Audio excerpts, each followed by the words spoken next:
Praise lord. ఉదయకాల శుభంలో తెలియజేస్తున్నాను. కీర్తనల గ్రంథము 5. యెహోవా నా మాటలు చెవిని పెట్టుము, నా ధ్యానం మీద లక్ష్యం ఉంచుము.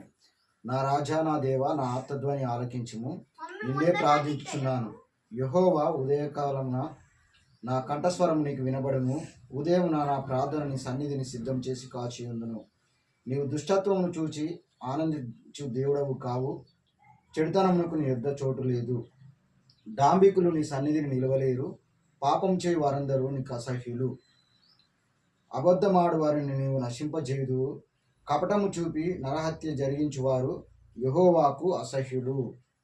కొద్ది వాక్యం దేవుడు దీవించును గాక.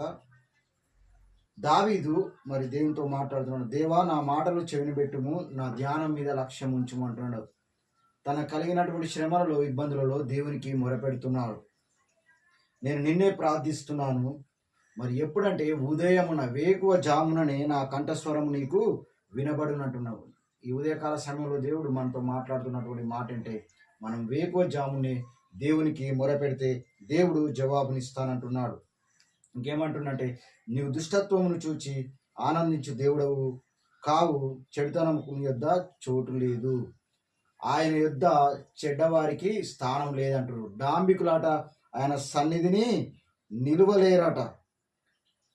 అబద్ధమాడవారిని నీవు మరి దేవుని విషయంలో అబద్ధమాడవారిని దేవుడు నశింపజేస్తానంటున్నాడు. కపటము చూపి మరి హృదయంలో ఒకటి పెట్టుకొని పైకి ఒకటి మాట్లాడేటువంటి ఆ నరహత్య చేయువారు ఎవరైతే ఉన్నారో వారు దేవునికి అసహ్యులు అంటున్నారు. ఈ కొద్ది వాక్యము దేవుడు దీవించి ఆశీర్వదించును గాక. ఆమేన్.